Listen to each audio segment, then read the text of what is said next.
Oke, assalamualaikum warahmatullahi wabarakatuh. Di sini saya sedang bersama salah satu ojol di kota Cirebon. Boleh perkenalkan diri, Mas? Ya, perkenalkan nama saya Muhammad Faiz Ramadan. Saya dari driver ojol Nujek Kota Cirebon atau Kabupaten Cirebon. Saya juga sebagai mahasiswa IAIN Syekh Nurjati Cirebon. Oke, begitu ya pemirsa, profil sedikit mengenai Mas Faiz, Muhammad Faiz Ramadan. Oke, di sini saya akan sedikit berbincang-bincang mengenai profesi beliau sebagai ojol atau ojek online lah kita sebutnya begitu ya pemirsa. Oke, pertanyaan pertama, apa sih awal mula Mas Faiz berkecimpung di dunia ojol itu? Bagaimana ceritanya? Karena dari mungkin saya ngojol itu ojek online itu dari 1 tahun yang lalu gitu. Awal mulanya dari keinginan pribadi gitu. Mungkin saya juga bisa membagi waktu dengan kuliah gitu. Kemudian juga saya ingin kayak benar-benar mandiri lah. Saya ingin jajannya harus cari uang terlebih dahulu gitu. Subhanallah. Mungkin maksud Mas Faiz di sini emang awal mula dia berkecimpung di dunia ojol ini untuk menambah hasil. Oke, pertanyaan selanjutnya yaitu alasan Mas Faiz memilih ojol sebagai jalan alternatif untuk mencari tambahan itu apa alasannya? Ya seperti yang saya jelaskan tadi, saya juga ingin mandiri. Mungkin dari ojol saya bisa bayar UKT, bisa dari jajan sendiri gitu. Iya sih ya, apalagi kalau sebagai mahasiswa ya. Iya, Oke, harus yang benar-benar mandiri lah. iya intinya. betul betul. Oke, pertanyaan selanjutnya yaitu eh, apakah ada gitu Mas ya pengalaman-pengalaman selama Mas hampir 1 tahun menjadi ojol? Kayak misalkan pengalaman lucu, pengalaman sedih, pengalaman apes atau apa gitu Mas? Bisa diceritakan? Iya, dulu sih pernah kayak ada orderan fiktif kayak gitu tuh. Oh, jadi nipu gitu ya Mas? Iya nipu. Jadi misal kayak tidak ada penumpangnya gitu. Oh iya. Jadi kayak numpang naruh titik doang. Oh, itu oknum ya mungkin pemirsa Iya. bisa disebutnya. Terus begitu aja Mas. Apakah ada pengalaman lain gitu? Ya mungkin karena bukan karena sih. Ya mungkin pengalaman lain mungkin kita lebih kayak tepat waktu gitu. Kayak misal ngantar makanan gitu. Kita harus tepat waktu. Misal jam 10 harus tepat waktu, harus tepat titiknya juga gitu. Yang saya dengar juga katanya kalau apa ya seluruh masyarakat apalagi kan Mas Faiz nih sebagai ojol misalkan mendapatkan orderan makanan itu kan pasti otomatis kan ada yang mengharuskan beberapa makanan harus mengapa ordernya ke mall ya. Itu harus banget divaksin, betul kah? Ya sebenarnya sih betul sebenarnya sih. Tapi sebagian aja ada kayak mall yang tidak harus mewajibkan vaksin. Oh, jadi tidak semua gitu ya? Tidak semua sebenarnya sih. Iya betul. Jadi sebenarnya sih vaksin ini kayak wajib gitu sih sebenarnya. Sebagai bukti gitu ya, sebagai syarat. Iya. Apalagi Mas Faiz gitu ya Iya. sebagai ojol untuk masuk ke mall ya. Oke, pertanyaan selanjutnya yaitu apa sih dampak yang dirasakan Mas Faiz nih sebelum pandemi maupun saat pandemi saat ini nih? Misalkan kayak dampak dari segi pendapatan, apa naik apa turun, gimana Mas? Bisa diceritakan? Kalau dari awal mah sebenarnya ya memang sih dari awal pandemi pendapatan itu turun gitu. Oh iya. Sebagian lapisan masyarakat juga tentunya merasakan dengan adanya pandemi seperti sekarang.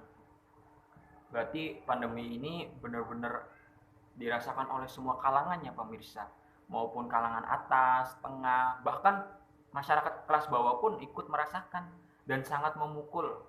Oke, pertanyaan selanjutnya nih, bagaimana Mas Faiz?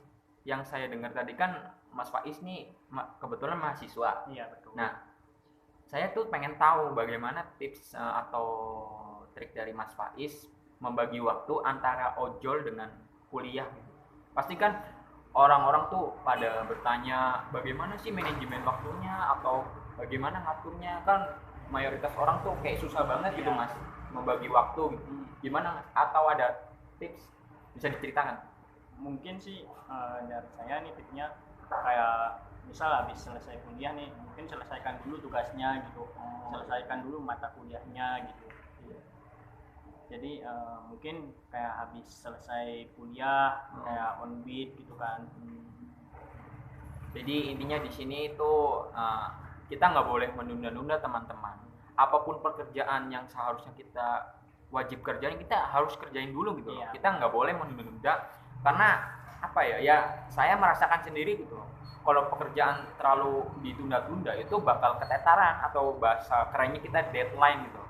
Oke, begitu saja bincang-bincang sedikit dari saya dengan saudara Mas Faiz selaku ojol di Kota Cirebon.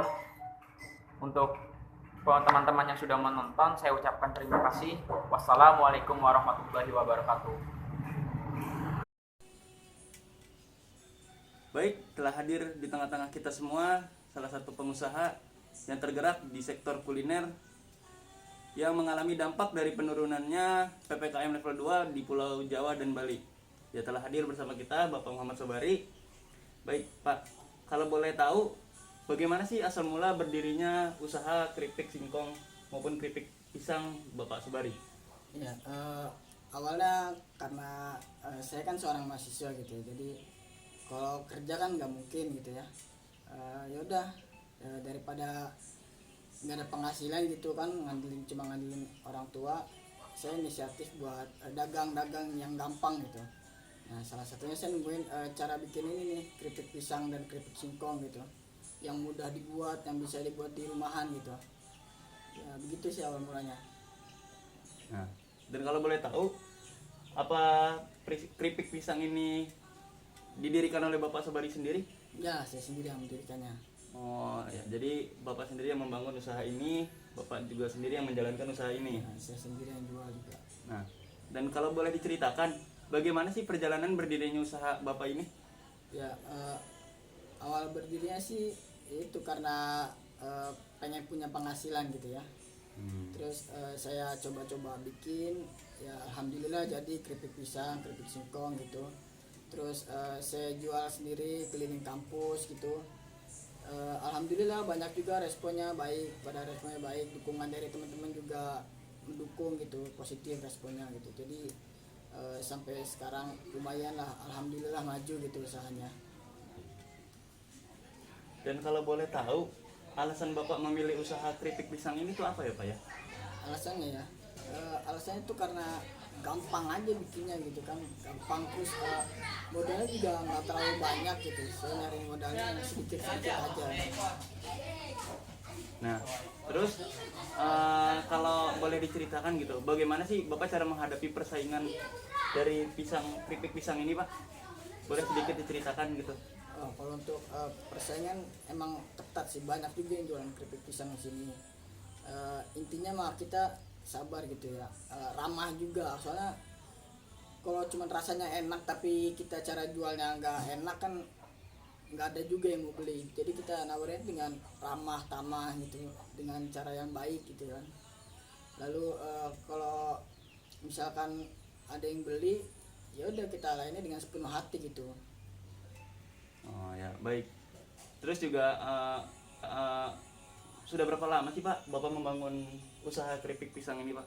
Oh, ini saya bangun dari awal-awal masuk kuliah ya, tahun 2019 saat itu. Awal-awal semester 1 gitu ya, 2 bulan 3 bulan sini saya udah langsung merintis usaha ini.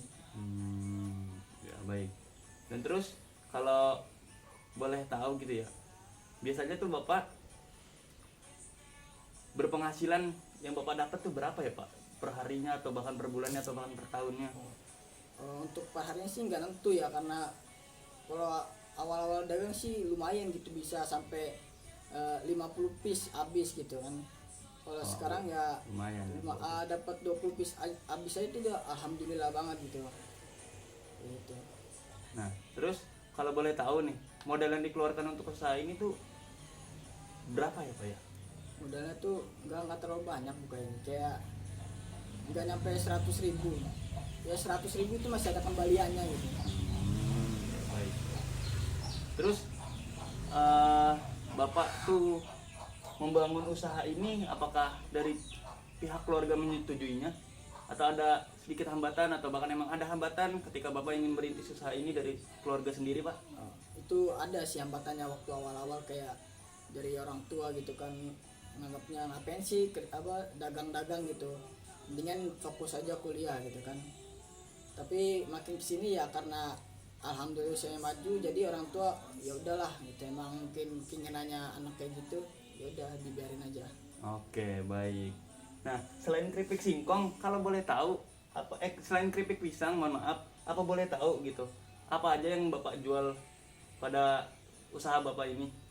Ya kalau sekarang kayak keripik singkong, terus keripik pisang, ada singkong balado juga gitu. Makan makanan ringan aja sih. Lebih ke makanan ringan ya, Pak ya? Iya.